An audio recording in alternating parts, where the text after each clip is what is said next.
The Crusades are often misunderstood. Popular history paints them as an unprovoked attack by greedy European barbarians. It suggests they were a colonialist adventure against a peaceful and advanced Islamic world. This simple story is told in classrooms and repeated in movies. It makes for a clear narrative of good versus evil. However, this popular version of events is not accurate. It ignores centuries of complex history that came before the First Crusade was ever called. The truth is far more complicated and in many ways more interesting. We must peel back these layers of myth to understand what really happened and why people acted as they did so long ago. To truly grasp the Crusades, we must look at them not with our modern eyes but through the eyes of those who lived in the 11th century. Their world was vastly different from ours. Their beliefs, their fears, and their motivations were shaped by circumstances we can barely imagine today. The idea that thousands of people would leave their homes, families, and farms to march thousands of miles into hostile territory for purely material gain is a modern assumption. It projects our own values onto the past. The reality is that the Crusades were, for the vast majority of participants, an act of faith. They were a response to events that had been unfolding for hundreds of years.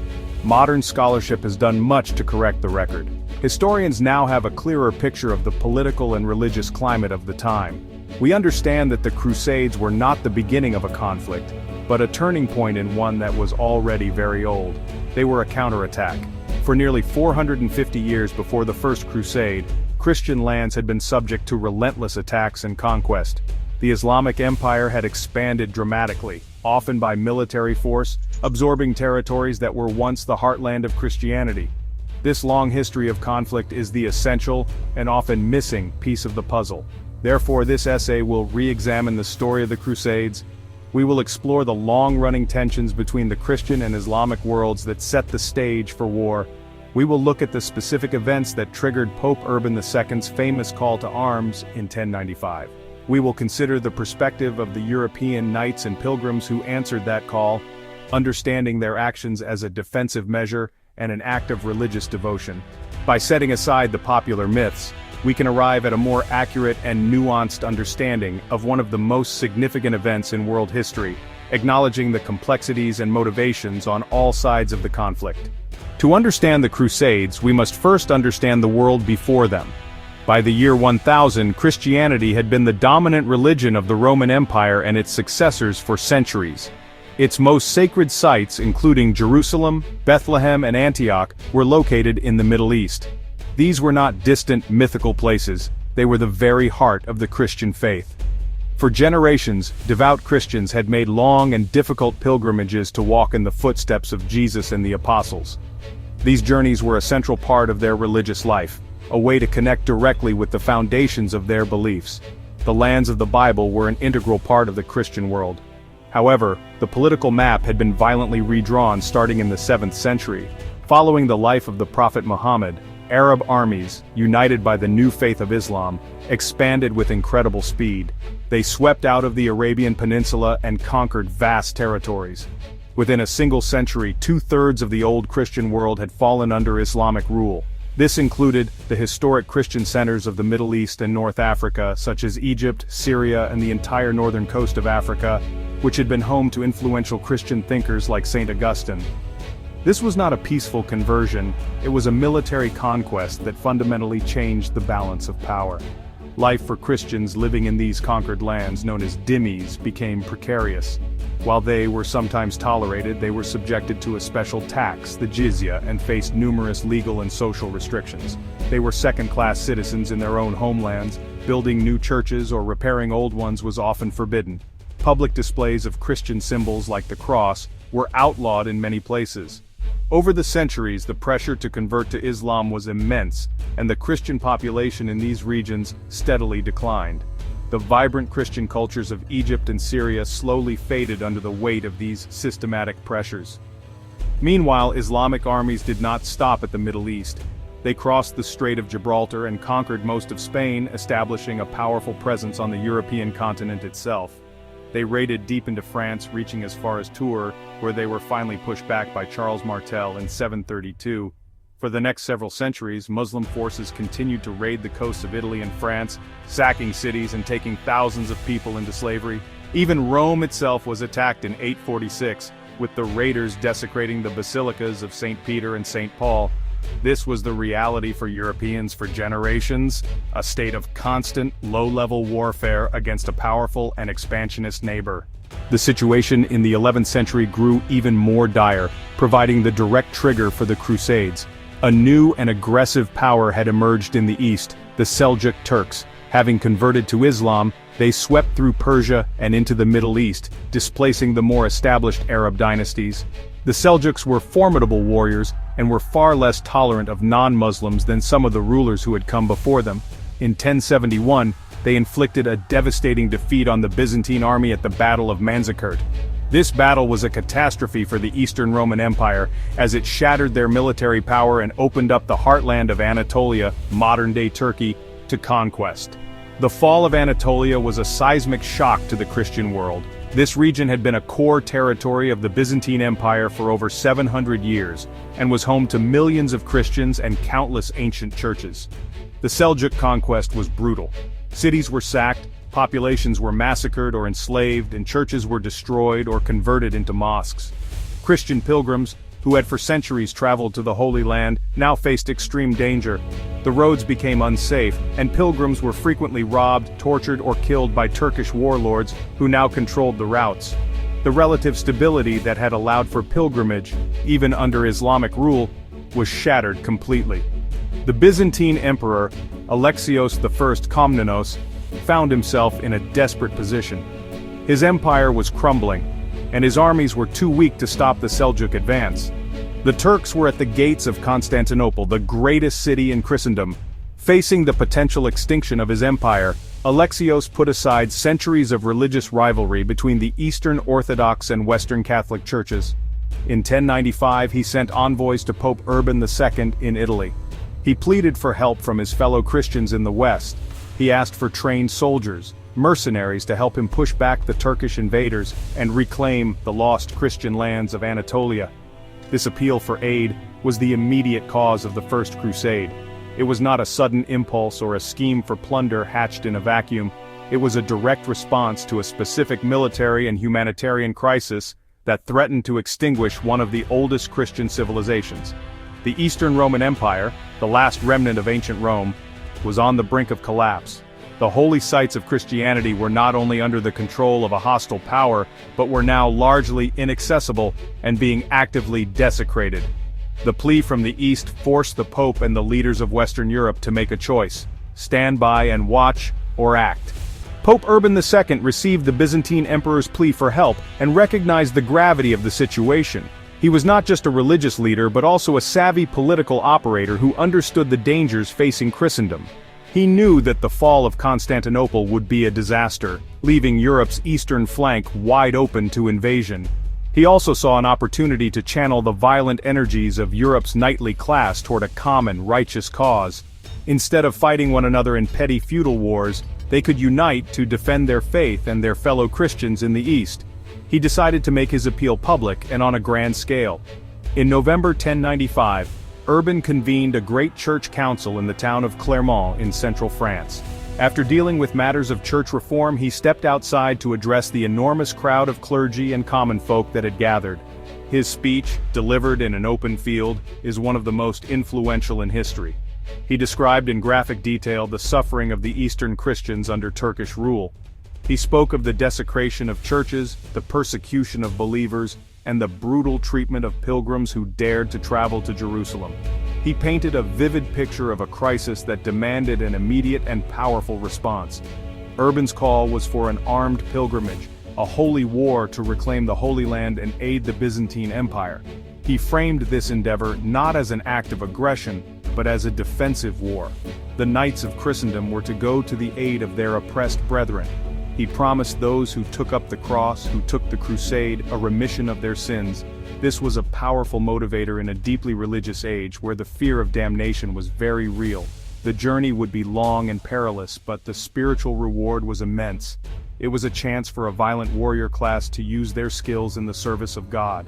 The response to Urban's speech was immediate and overwhelming. The crowd was stirred into a frenzy, crying out, "Deus vult," God wills it. This became the battle cry of the First Crusade. The message spread like wildfire across Europe. Preachers traveled from town to town carrying the Pope's call to arms. Knights, nobles, peasants, and clergymen were inspired to join the cause. They sewed crosses onto their garments as a symbol of their vow. It was a mass movement unlike anything seen before, uniting people from different lands and social classes under a single sacred banner. The crusade was not imposed from above. It was a popular movement fueled by genuine religious fervor and a sense of duty. To modern observers, the idea of a holy war can seem, well, both contradictory and barbaric. But for a medieval European, the crusade actually fit right into the established Christian doctrine of a just war.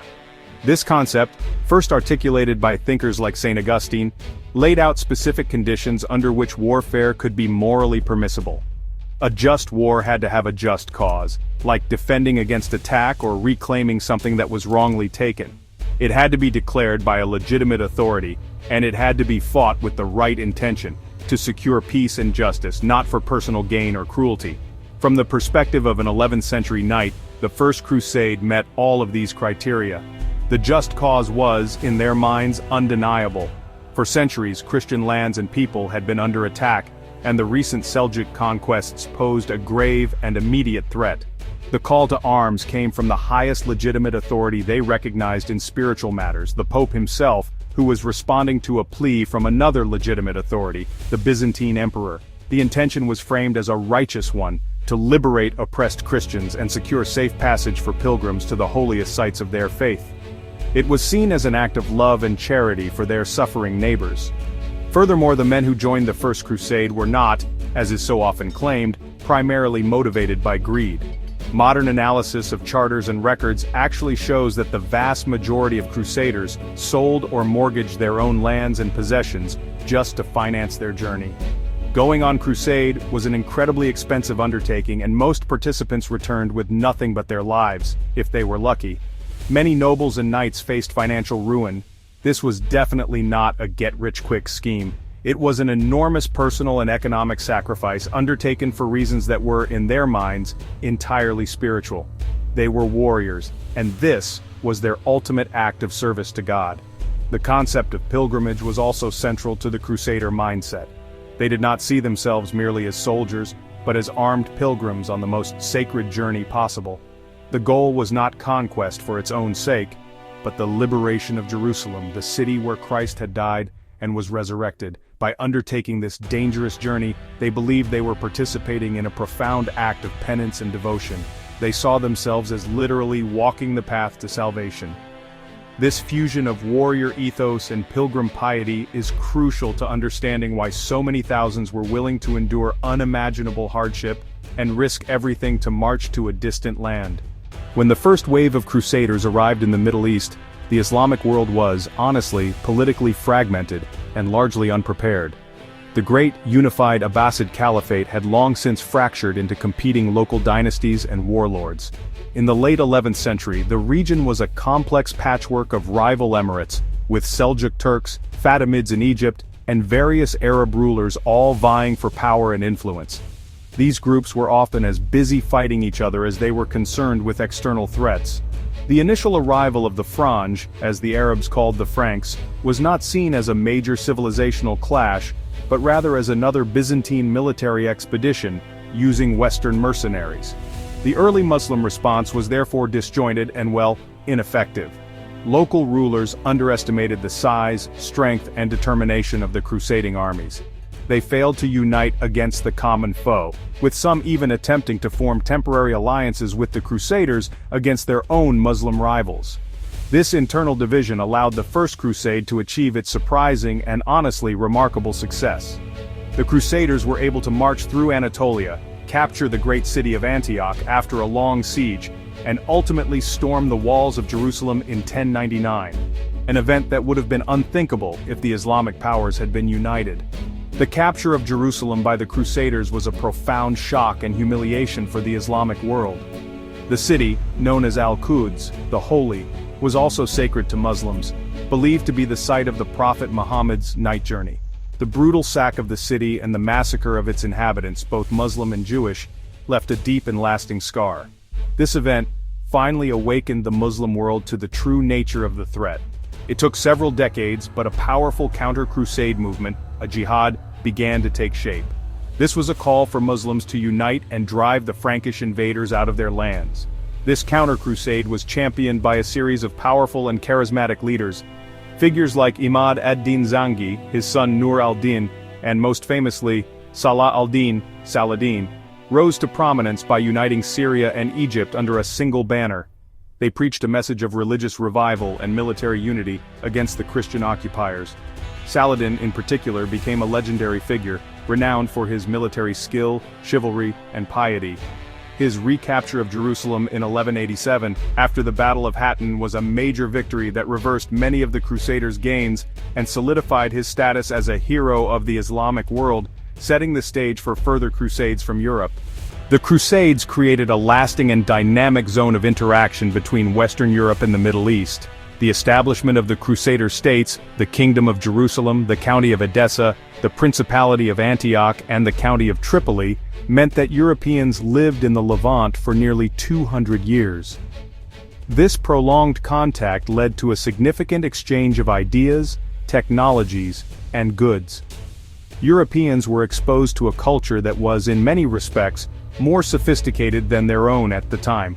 They encountered new foods like sugar, spices, and citrus fruits, which they soon began importing back to Europe, changing tastes and trade forever.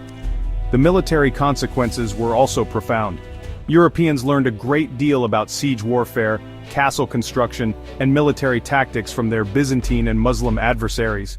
The magnificent Crusader castles that still dot the landscapes of Syria, Jordan, and Israel, like Crac des Chevaliers, are a testament to this architectural exchange. These fortifications combined European designs with Byzantine and Islamic defensive features, creating structures far more advanced than anything seen in Europe at the time. This knowledge was brought back west, leading to a revolution in castle building during the High Middle Ages and shaping the nature of feudal warfare.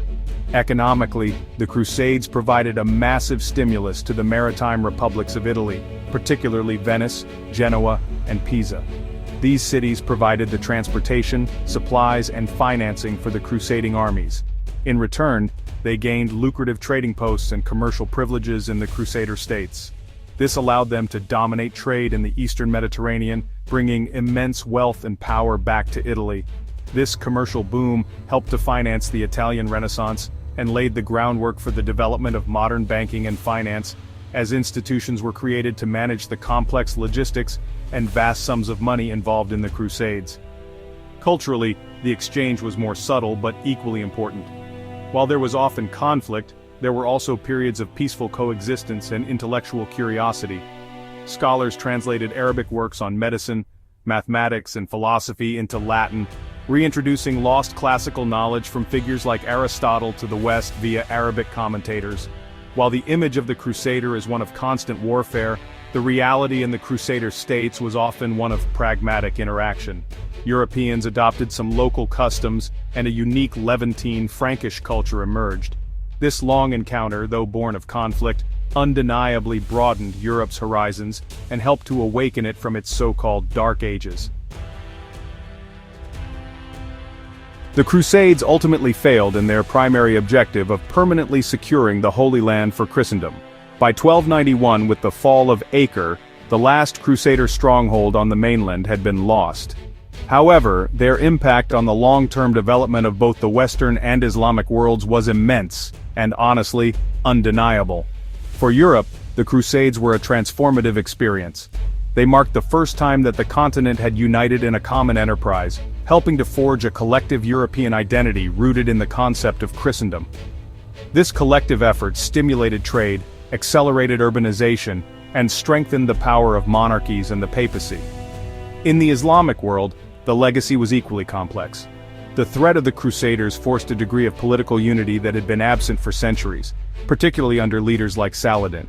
This unification led to the eventual expulsion of the Franks and the consolidation of Mamluk power in Egypt and Syria. However, the conflict also fostered a sense of defensiveness and, in some quarters, an intolerance toward outsiders and non-Muslim minorities. The memory of the Franj invasions became a powerful theme in political rhetoric for centuries, sometimes used to mobilize populations against perceived Western aggression, a trope that has resurfaced even in modern times. The conflict also had lasting religious consequences.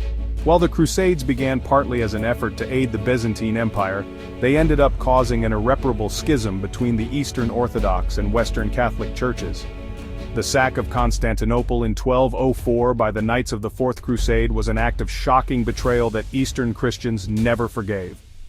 It fatally weakened the Byzantine Empire, making its eventual fall to the Ottoman Turks in 1453 all but inevitable. The Crusades therefore inadvertently contributed to the demise of the very empire they were originally intended to save. Today, the word crusade is loaded with negative connotations of religious fanaticism and imperialism. This modern interpretation, however, is really a product of our own time and does not reflect the historical reality or the mindset of the people involved. The Crusades were a complex series of defensive wars, acts of pilgrimage, and geopolitical struggles that unfolded over centuries.